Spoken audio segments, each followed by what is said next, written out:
Welcome to Start Before You're Ready, the podcast that proves that you don't need to wait for the perfect moment to begin your journey towards better health and happiness. I'm your host, Kelly Young. Remember, the first step is often the hardest, but it's always worth taking. Hey guys, it's Kelly, and I'm back with another episode of Start Before You're Ready. And this episode may feel a little bit like a confession.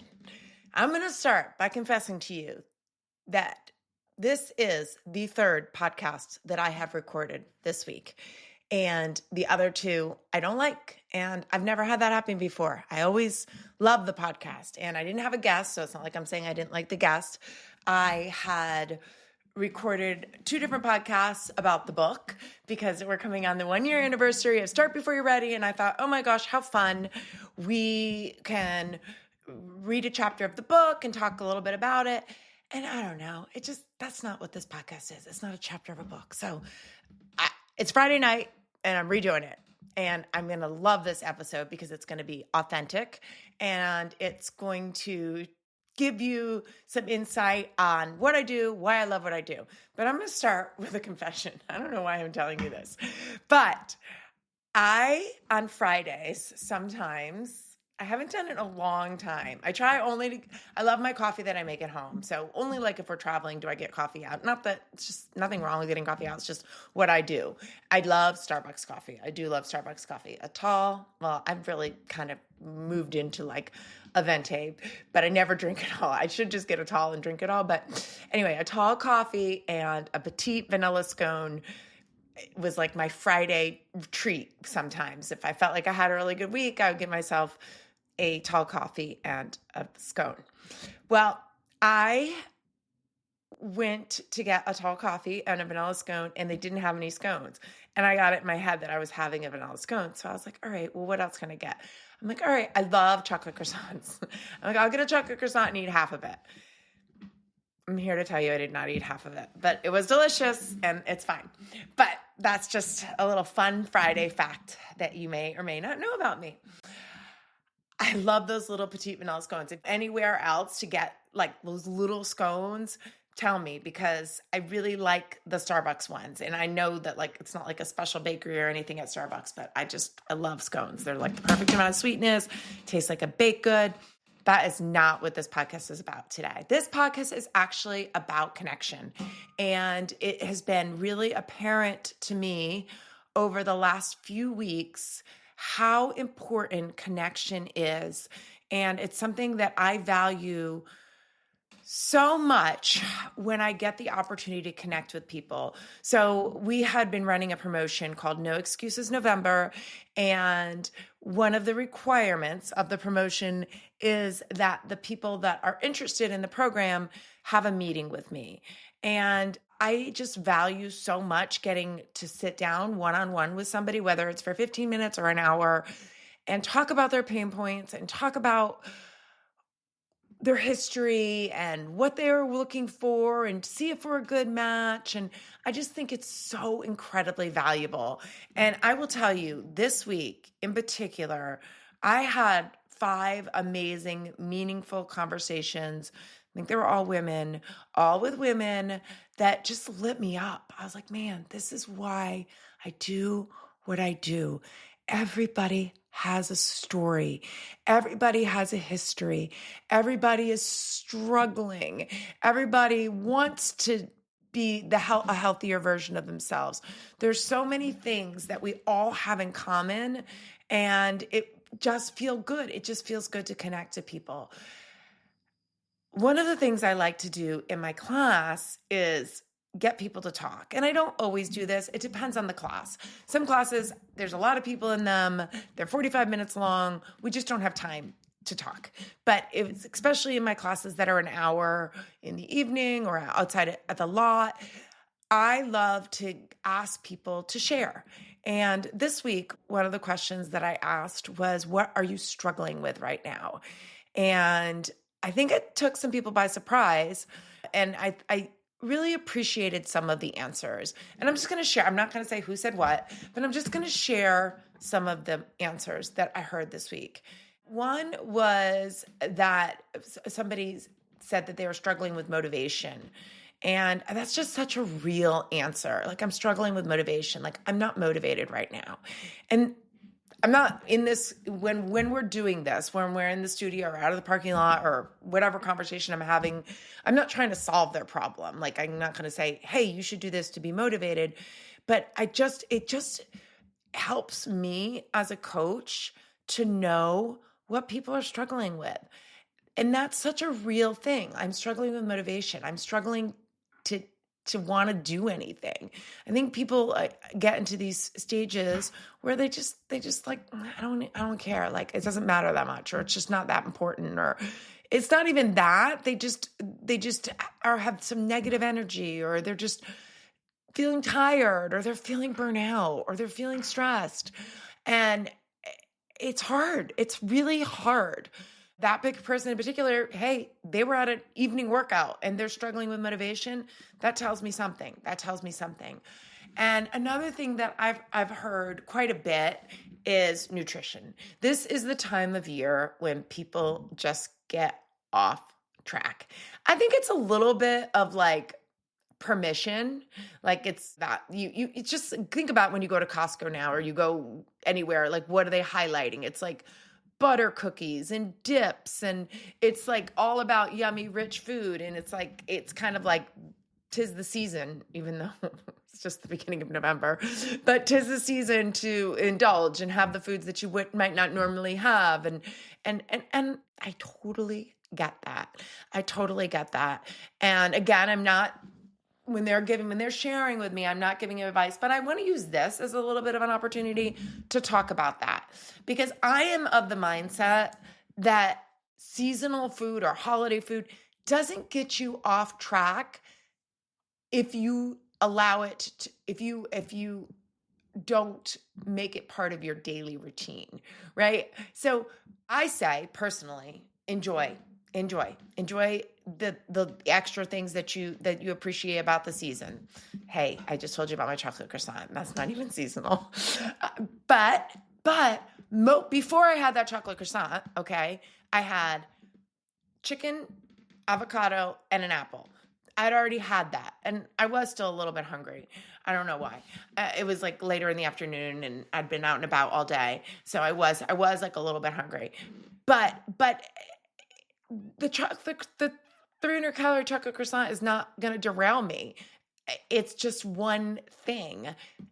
And then you go back to eating normal, right? You go back to eating your getting your protein, getting your fiber, getting your vegetables.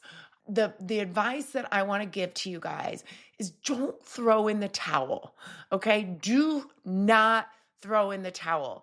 You can have the indulgences, but also think about Monday through Friday, or whatever your like routine time is, and be on track during that time, and then enjoy the off track time. I kind of feel like that's all year, but especially as we're getting into the holiday season, okay?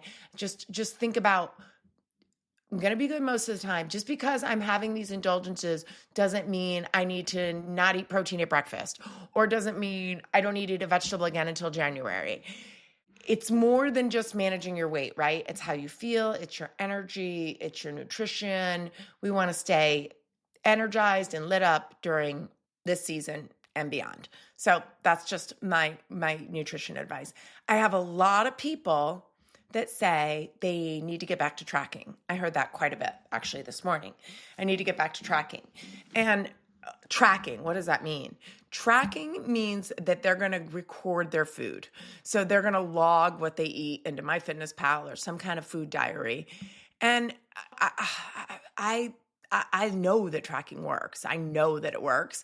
And I know that when you feel like you get off track, like you're just kind of like whatever, you're just off track, tracking's the answer to get back on track. It really is. It's the answer to get back on track. So I respect that answer, and I think it's a great answer. I personally don't like to set people up for failure. So when people say they're going to track, when they're going to start recording their food, I like to tell them to be very specific about how many days they're going to track, how specific they're going to track. Are you tracking, do you want to get 15 days in this month, or do you want to get every day in this month? Because if you set yourself up with a little bit of grace, you can still be successful. But if you just say, I'm going to track, and then you don't, you feel like crap about it. And then that's just like negative. And then it's just goes in the other direction. So just kind of think about that when you're setting goals or realizing like your strategies for your struggles, that you want to do something you can succeed with. It's actually better to do something small and be successful with it and keep going than do something hard and huge and fail at it and then feel negative about it. Okay. So just think about that as you're creating, as you're thinking about what's important to you and what you want to do. Another struggle that I heard, and oh man, did I hear it, because I know what it's like. And it was actually from a guy, and my women are always talking about sleep struggles. But he's like, I'm really struggling with sleep. I'm waking up at like 2 a.m. I can't go back to sleep. And that is a real, real struggle. First, you got to dial into your habits, right? That's first things first. Like, what are you doing at night? When are you having your caffeine? When are you eating? What's the temperature of your room? How much light is this going on? Is there blue light? Are you on your phone before? There's all those things. I think they matter more to some people than others, truth be told. I mean, I use my husband example. He can drink a cup of coffee and go straight to bed. He could be on his phone and go straight to bed. Me, no. I'm super sensitive. Don't talk to me about anything that I'll like worry about. I'm just super, super sensitive. Even like conversations with other people, like even hanging out with friends. If I hang out with a friend till 9 o'clock, there's zero chance I'm gonna fall asleep until 11. I'm just stimulated. I just get energized by people. So I know that about myself. And I know that about caffeine about myself, but everybody's different. So like I'm telling you the things that I think matter, but I think you get a good idea of what matters to you. And now I'm talking about my husband. I'm going to mention another conversation that we had. He's totally annoyed by my ring. I have got this Ultra Human ring, and I am pretty obsessed with my sleep score. In fact, when I didn't have my phone for 3 days this week. That's a whole nother story. But I was like, wait a minute. How am I going to look at my sleep score when I wake up? Anyway, I'm trying to tell him he needs one. And he's never had any kind of tracking device. He's not in that camp. And he's like, I know. He's like, I can wake up and I can tell you if I slept well. I'm like, yeah, but you really don't know. You don't know like how much deep sleep you got or how. He's like, well, if I feel rested, I got a good night's sleep. I'm like, there's more to it than that. So I just thought you guys would appreciate that. So that got us on a conversation about numbers. And I was saying, I'm like, I like numbers. I like to kind of compete. Like, okay, like how do one night when I was up in New York, I got a 97 and still talking about it. And I want that 97 again. It's like, what did I do? Like and the funniest part is I did everything wrong that night. So it's maybe not as valid as, except you know what I'd say I did? I didn't have my phone all day because I was with my nieces and nephews and my brother and my sister and my stepmom and my sister-in-law. And I literally like never once looked at my phone because I was there for a day. I'm not missing out on any time with them. So maybe that was it. I also slept in my brother's basement, which was pretty dark and it wasn't cold. But I don't know. I always sleep good in New York. So it's always when I went to my dad and Sheila's house, I'd always like they'd think I was like dead because I would just like sleep in. I don't know. Maybe it's like a kid thing. I don't know. I didn't sleep late when I was a kid. Anyway, so Andrew doesn't care about numbers. He's like, I don't. And I get worked up because I do care about numbers. He's like, I don't need to weigh myself. I can tell if my pants are tight. I'm like, you kind of need to weigh yourself. But it is interesting, especially since he's such a numbers person. He's a finance guy and I am more of a people person, but I do think that there's numbers that really matter. And as long as they don't like create negative energy, I guess that's where I kind of draw the line with numbers, whether it be the scale or your sleep score or how many calories you ate or your steps or whatever it is, your MEPS, your steps, whatever it is. as long as it doesn't create negative energy. So I find it motivating. I find it inspiring. I find it challenging. I like the challenge of it. So for me, it's a positive thing, but I know that that is not the case for everybody. So we're going to continue to talk about struggles because I got a little bit diverted there, but I think that was fun information. So another struggle that I heard this week was pain. Pain. A lot of my members, guys, they're in pain. Their knees hurt, their hips hurt, their back hurts. They just got joint pain. I think most people have some kind of joint pain. I don't think it's because of exercise. I don't think that avoiding exercise is the answer, but I think it's legitimate. And I know that we have to work around it. That's what I say. Okay, let me show you a modification. Got a lot of women that they have arthritis in their hands hurt. So we have to be strategic. We can't just stop. We cannot just stop because we have pain. We have to figure out a way to keep moving. We have to figure out something that we could do. Wait till you see the new equipment I got for the studio for some of my people that are having some issues where they need to modify some movements. Wait till you see it. It's actually already here. I just need to put it together. But that was a very legitimate concern that I heard from several people in different versions. Stress, work stress, people stressed about their kids, their family. I have a lot of people in my community right now that are caring for their parents, and I also still have children that they're caring for. And I don't care if your children are 3 or 30, you're always worried about your kids. It never goes away. So that is another thing, and managing that stress. And just this morning, one of my students mentioned how she gets stressed at work. And I said, what's the best way? How do you manage that? Like, what's the best way? What do you do when you get stressed? And she's like, well, I try to go out and just like take a walk, just like leave my phone behind and go take a walk. And I think that's really important to clear your head. I know one of the things that can be helpful if you're stressed at night, I used to have to do this a lot. I don't do it anymore, to have a notepad by your bed and write down what you're stressed about. I've never done this before as much as I have now. And I don't know why I do this, but like I'm literally like working in my sleep at night. I don't know if anyone else does this, but I'm not working's a stretch, but I'm like strategizing and like thinking of ideas and like remembering conversations with clients and just thinking about ways to best serve the community. I mean, I don't even, my job's not stressful, right? Like, I mean, it's not stressful. My job is not stressful. And I can't imagine people that have jobs that are genuinely stressful. They're working with people they don't enjoy. They're struggling to produce something that's not coming to fruition. They're overworked. There's so many things. There's so many things. And I just want to say to each and every person out there that's struggling with work, I know how real that is. And I also know that your solution is to continue to take the best care of yourself. Anytime there's something in your life you can't control, you need to dial in on what you can control.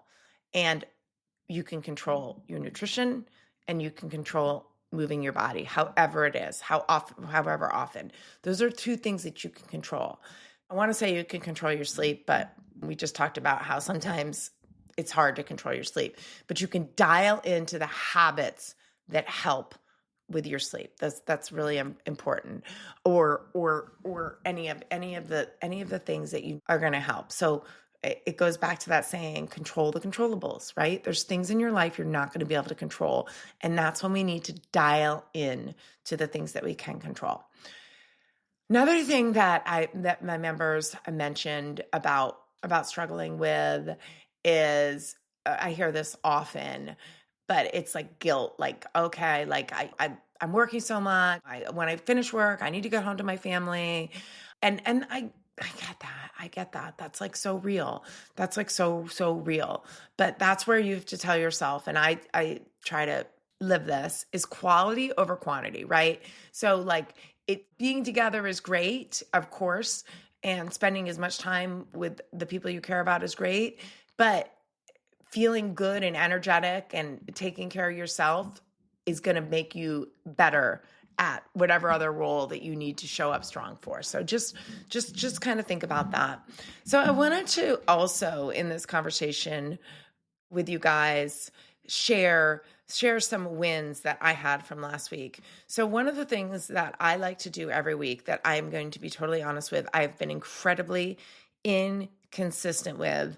And it's interesting because I would say I'm not a perfectionist by any means. Like, to me, done is better than any. You just do it, just get it done and do your best and be happy with it. And as I shared earlier, I did not do that this week because this is my third time recording a podcast. And so one of the things that when I do my WLAGs, which is wins, losses, ahas, and goals from the week before, I don't want to leave anything out. So I'm going through like all the notes in my phone. I'm going through my calendar. I go through my Instagram. Then I'm distracted because I go into my Instagram. And then I'm looking at a reel about Christmas trees. And then I'm just not dialed in when I do it. I need to work on that. But I really love doing it because it reminds me of the things that are really important. And when I looked my WLAGs from this past week, every single win involved people. Every single win. Down the line, every single win, connecting with members. I talked about one of my new members, how he joined, and he's already making an effort to come on Zoom. Some people that have been gone for months, I don't know where they've been, but they're coming back. They're coming back to their membership. I talked about how much fun I had last week recording my podcast with Heather. I talked about a boomerang. We got Rich Hayden coming back. I talked about the guys going to Fran's house on Sunday to take down the Halloween decorations. And even though it was a small thing, I just felt so good that they got to do that together and they got that little extra time together. I talked about the Montana retreat, which I'm going on next week, and how my Aunt Leah is coming with me. I'm so excited. Meg is coming too. But when we were on the call for the retreat and just kind of going through logistics, and Todd shared who the guest speaker was, and he went to Princeton. I was like, well, that's funny because Leah went to Princeton. So I texted Leah. I'm like, Leah, do you know him? And she's like, Joe, her husband, recruited him and coached him in basketball at Princeton. So I was just like, okay, there's a sign. I just love that. I love like those little synchronicities, that little sign. Like, out of all the things to mention on that one call, it happened to be like a connection. It's all about people. Talking about making a reel for Kim's 70th birthday, catching up with friends. I haven't done that. Last week, I got to catch up with some of my RBS friends, which was amazing. I laughed so hard.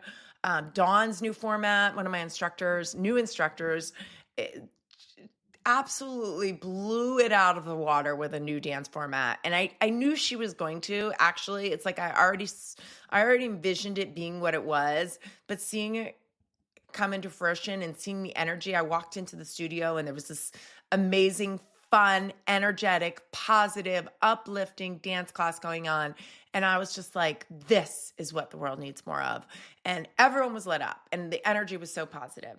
P.S. on that, we are actually adding it to our schedule because guess what?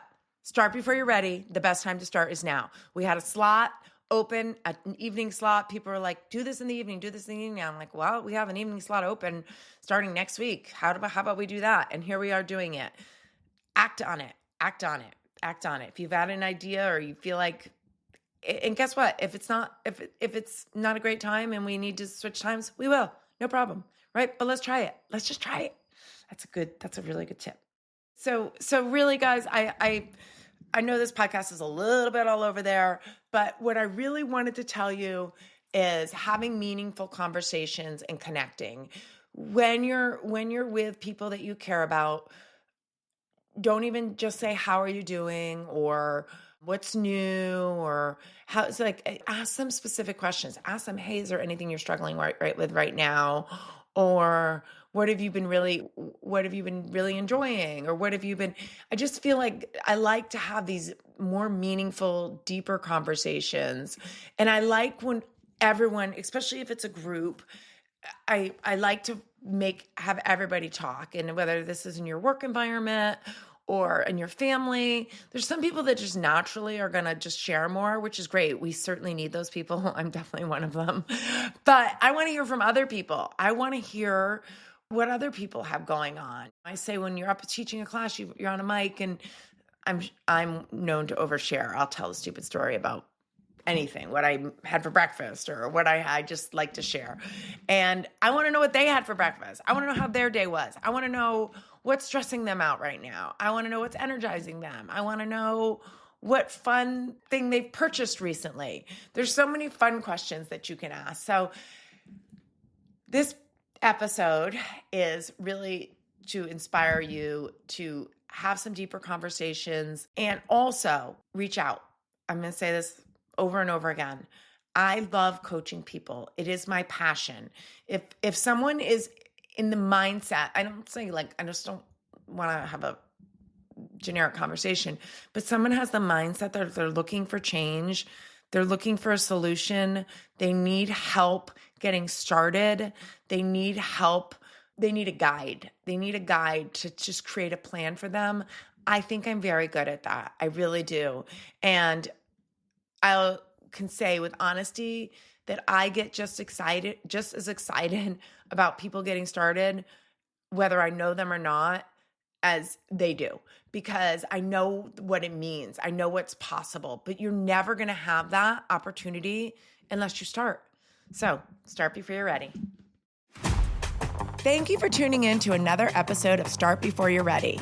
If you enjoyed this episode, please subscribe, leave a review, and share with a friend who might need a little motivation. Ready to start your own journey? Check out our workouts and nutrition coaching programs at kellysbootcamp.net. You can choose from in-person sessions or virtual programs. Set up a complimentary coaching session to get started. Follow along with me and the show on social media at Kellys_bootcamp. Until next time, this is Kelly Young reminding you that the best time to start is always now.